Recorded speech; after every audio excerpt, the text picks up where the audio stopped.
Everyone, welcome to Payel kitchen. তোমাদেরকে স্বাগত জানাই আমার কিচেনে। তো তোমাদের বলে রাখি, অবশ্যই আমাকে সাবস্ক্রাইবটা করতে ভুলো না। এবং ভালো লাগে শুরু করার আগে এটা বলে রাখি, আমাকে যারা যারা এখনো পর্যন্ত সাবস্ক্রাইব করেনি, প্লিজ তারা সাবস্ক্রাইবটা করে দেবে এবং পাশে থাকা বেল আইকনটা অবশ্যই টিপতে কিন্তু ভুলো না, মনে করে। এবং লাইক দিতে একদমই ভুলো না। আমার রেসিপিগুলো তোমাদেরকে।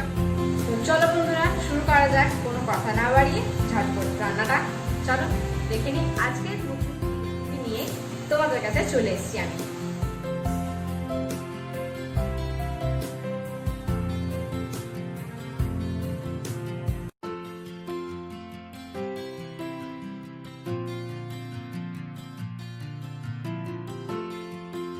বন্ধুরা, তোমাদের জন্য নিয়ে এসেছি আমি আজকে ভেজ স্যান্ডউইচের রেসিপি। তো ভেজ স্যান্ডউইচ বানাতে কী কী লাগছে ইনগ্রেডিয়েন্টস চলো দেখিয়ে দিই। এখানে লাগছে চারটে পিস পাউরুটি নিয়েছি আমি। তোমরা এখানে চাইলে অন্যরকম পাউরুটি নিতে পারো, বড় পাউরুটিও নিতে পারো। তো আমি এরকম পিসই নিয়েছি, তো স্যান্ডউইচ দেখতে ভালো হয়। এখানে নিয়েছি বাটার, এখানে নিয়েছি ক্যাবেজ, বাঁধাকপি একদম পাতলা পাতলা করে কেটে রেখেছি, দেখতেই পারছো তোমরা কতটুকু পাতলা পাতলা কেটে রেখেছি। এখানে নিয়েছি গ্রেট করা পনির, আর এখানে নিয়েছি গাজর আর কিছু বিনস আমি ভালো করে কুচিয়ে রেখেছি। গাজরগুলো লম্বা লম্বা করেছি এবং বিনসগুলোকে আমি একদম পাতলা পাতলা করে কেটেছি। তো এক্ষেত্রে কিন্তু আমাদেরকে এটা লম্বা লম্বা কাটতে হবে, দেখতে ভালো লাগে লম্বা লম্বা কাটলে। তো প্রথমে আমাদের করতে হবে, আমরা প্রথমে এগুলো সরিয়ে নেব। একটা বড় বাটি নিয়ে নিলাম। এরপর এই বাটিটার মধ্যে আমি দিয়ে দেবো, একটা বাটি নিয়ে নিলাম, বড় বাটি নিয়ে নিলাম। এই বাটিটার মধ্যে আমি দিয়ে দেবো বাঁধাকপি কুচোনোগুলো। বাঁধাকপি যেটা আমি একদম পাতলা পাতলা কেটে রেখেছি, সেই বাঁধাকপিটা আমি দিয়ে দিলাম। একদম জল ঝরিয়ে রেখেছি কিন্তু এটাতে। এরপরে দিয়ে দেবো এগুলো গাজর আর বিনস। তোমরা চাইলে এখানে আরো বেশি গাজর দিতে পারো এবং কমও দিতে পারো কিংবা নাও দিতে পারো। এরপরে আমি দেব এখানে গ্রেট করা পনিরটা।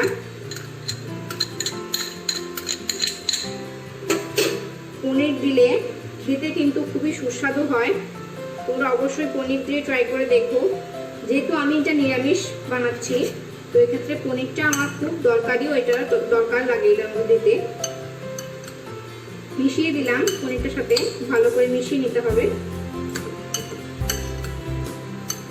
মিশিয়ে নিলাম।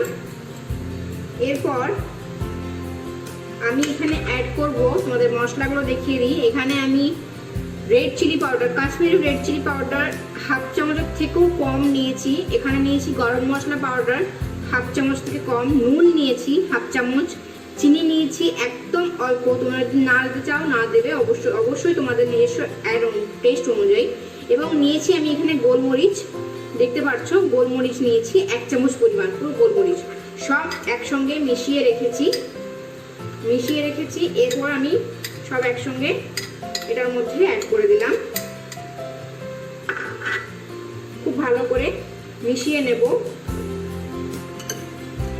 আমি এখানে যেহেতু কোনো লঙ্কা ব্যবহার করিনি, তার জন্য গোলমরিচটা দিলাম।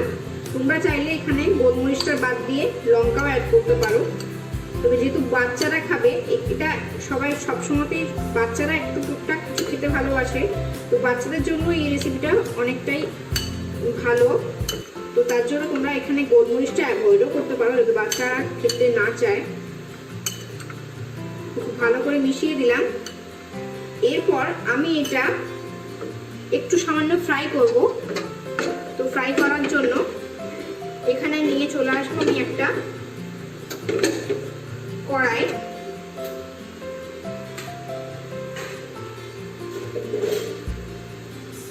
নিয়ে চলে এসেছি, গ্যাসটা ধরিয়ে দিলাম। গ্যাসটা খুব ভালো করে গরম হলে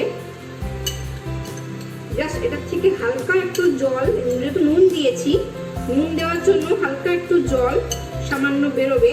সেই জলটা শুকিয়ে নেওয়ার জন্য আমি এটার মধ্যে একটু কড়াইয়ে নাড়াবো। তোমরা চাইলে ডাইরেক্ট দিতে পারো, খেতে কিন্তু অসাধারণ হয় এই জিনিসটা। আর এমনিতেও বাঁধাকপি কিন্তু কাঁচা কাঁচা খেতে একটু ভালোই লাগে স্যান্ডউইচের মধ্যে। অবশ্যই স্যান্ডউইচে কিন্তু এরকমই খেতে হয়। তো সামান্য পরিমাণ তেল, খুব সামান্য পরিমাণ 1 চামচ পরিমাণ তেল আমি এখানে অ্যাড করলাম। তেলটা অ্যাড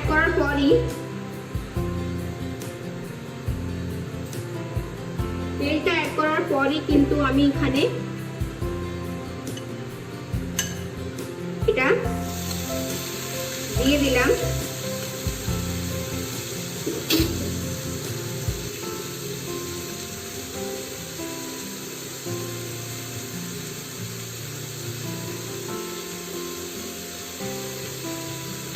সামান্য একটু ফ্রাই করব, সামান্য, খুব সামান্য, বেশিক্ষণ ধরে নয়। বারবার বলছি, বেশিক্ষণ ধরে কিন্তু ফ্রাই করলে খেতে ভালো লাগবে না। তোমরা চাইলে এক্ষেত্রে ফ্রাই না করে দিতে পারো, তোমাদের নিজস্ব প্রসেস অনুযায়ী তোমরা যেরকম ভালো লাগবে সেরকম করে অবশ্যই ট্রাই করো। খেতে অসাধারণ হয়, ভালো হয় খেতে, বাচ্চাদের জন্য তো খুবই ভালো।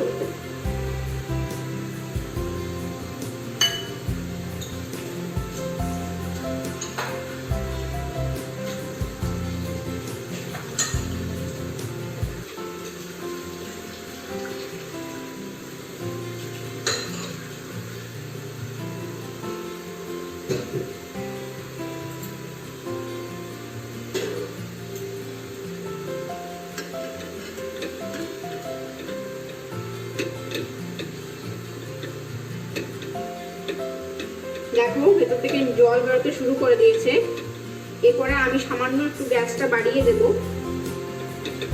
বাড়িয়ে দিয়ে লাগাতার চালাবো এটা যাতে নিচে পুড়ে না যায় পনিরের অংশগুলো। এক্ষেত্রে কিন্তু করলে পনির যে শক্ত হয়ে যায় সে শক্তটা কিন্তু কেটে যাবে, নরম হয়ে যায় পনিরটা অনেকটাই।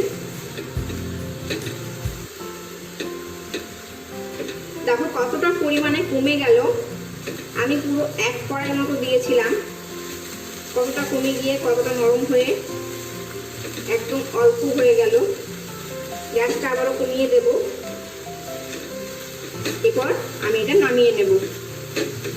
এক্ষেত্রে চিনিটাও গলে গেল এবং নুনটাও ভালো করে সবার সঙ্গে মিশে গেল। তো এই প্রসেসটা করে তোমরা দেখবে, অবশ্যই খেতে ভালো হয়। গ্যাসটা অফ করে দিলাম, এটা নামিয়ে নিচ্ছি, আমি নিয়ে নিয়েছি।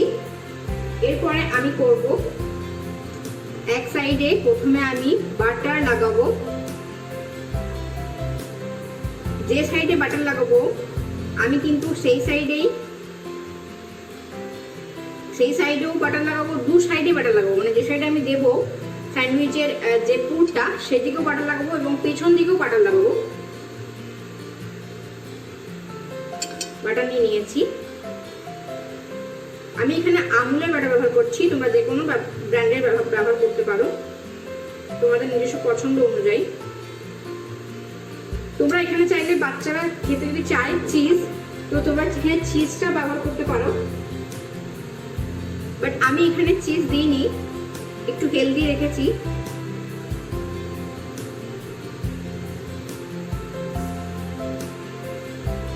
আমি বারবার বলছি তোমাদেরকে 2 সাইডে আমি লাগাবো বাটার। তোমরা চাইলে 1 সাইডে বাটার লাগাতে পারো, কিন্তু আমি 2 সাইডে বাটার লাগাচ্ছি, এটা আমার ভালো লাগে। তো তোমরা তোমাদের ভালো লাগা অনুযায়ী দিও বাটার দিয়ে দিলাম, সব দিকে লাগিয়ে দিয়েছি। এরপর আমি যে পুরটা রেডি করলাম সেই পুরটা আমি দেবো এটার মধ্যে।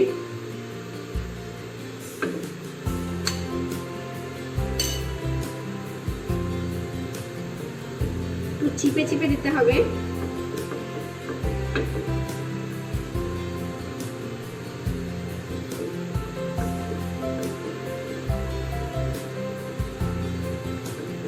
পুরটা কিন্তু আমি সামান্য ঠান্ডা করেছি, ঠান্ডা না করলে কিন্তু এরকম ভাবে চিপতে পারবে না।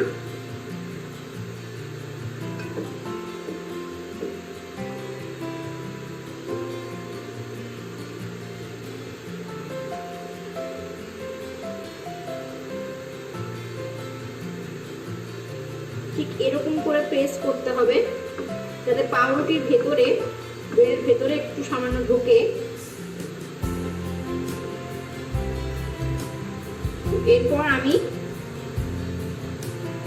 বাটার লাগানো দিয়ে প্রেস করে দেবো। এরপর আমি এটা সামান্য হালকা ফ্রাই করব, স্যালো ফ্রাই। তো চলে এলাম তাওয়া নিয়ে, প্রথমে গ্যাসটা ধরিয়ে দেব। তাওয়া গরম হয়ে গেছে, আমি এখানে আস্তে করে ছেড়ে দেবো, কিচ্ছু লাগাবো না, যেহেতু বাটার দেওয়া আছে আমার আগে থেকে, এই ক্ষেত্রে আর কিচ্ছু লাগাবো না। আমি এখানে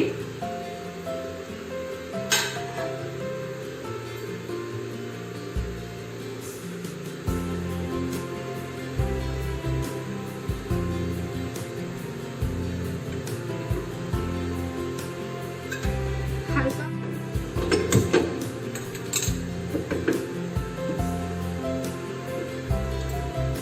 দেখো বন্ধুরা, একটা আমি ফ্রাই করে তুলে নিয়েছি, এটা সামান্য একটু ভেঙে গেছে, তোমরা দেখতেই পেলে, এটা আমি তোমাদের দেখাইনি। তো এই আবার দুটো আমি করে নিয়েছি, আরো এক্সট্রা করে নিয়েছি আমি, আরো যেটা স্টার্টিংটা ছিল তার জন্য আমি আরেকটা বানিয়ে ফেলেছি। তো তোমাদেরকে আমি দেখাচ্ছি কিভাবে ফ্রাই করা হবে। স্যালো ফ্রাই করবো, কিন্তু সামান্য ফ্রাই, যেহেতু আমি বাটার লাগিয়ে রেখেছি আগে থেকে, ওই জন্য তাওয়ার মধ্যে কিন্তু আমি এক্সট্রা বাটার আর ইউজ করিনি। খুব ভালো করে প্রেস করবো। প্রেস করার পর যদি দেখো যে ভেঙে যাচ্ছে, তখন কি করবে, অন্য একটা হাতা নিয়ে এবং খুন্তি নিয়ে বারবার এরকম ভাবে চাপ দেবে, দেখবে এক্ষেত্রে ভেঙে যাওয়াটা তোমার আটকে যাবে। এরপর আমি পাল্টিয়ে দেব।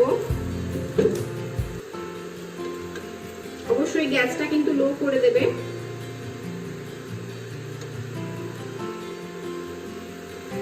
পাল্টিয়ে দিলাম, এটাকেও পাল্টিয়ে দেব।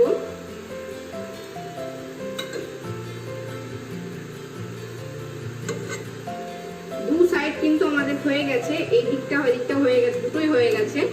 ওই সাইডটা হলেই আমরা নামিয়ে ফেলবো, বেশিক্ষণ সময় লাগে না। এখানে চিজ দিলে একটু টাইট টাইট হয় এবং বেশ টানলে বেশ স্ট্রেচেবল একটা ইয়ে হয়, ভালো লাগে খেতে। তোমরা চাইলে চিজ দিতে পারো, এখানে আমার কাছে চিজ অ্যাভেলেবেল নেই, আমি দিয়ে নিই।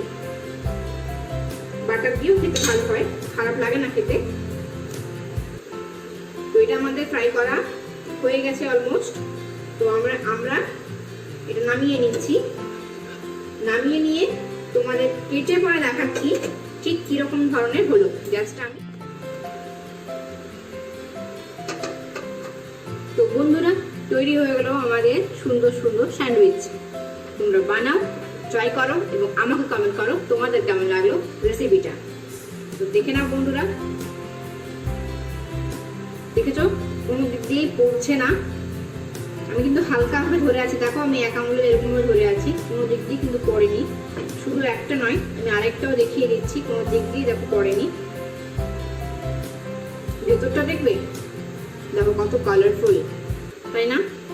তো অবশ্যই ট্রাই করে আমাকে জানাও তোমাদের কেমন লাগলো রেসিপিটা। তো বন্ধুরা আবার বলছি, যদি এখনো পর্যন্ত আমার চ্যানেলকে সাবস্ক্রাইব করে না থাকো, অবশ্যই সাবস্ক্রাইব করে দেবে এবং পাশে থাকা বেল আইকনটা অবশ্যই টিপতে ভুলো না। টিপে থাকলে নতুন নতুন যে কোনো রেসিপি আমি যেগুলো আপলোড করছি সেগুলো তোমরা সবার প্রথমে তোমাদের ফোনে আপলোড চলে যাবে। তো চলো বন্ধুরা, আমি আবার কোনো রেসিপি নিয়ে ফিরে আসবো তোমাদের কাছে।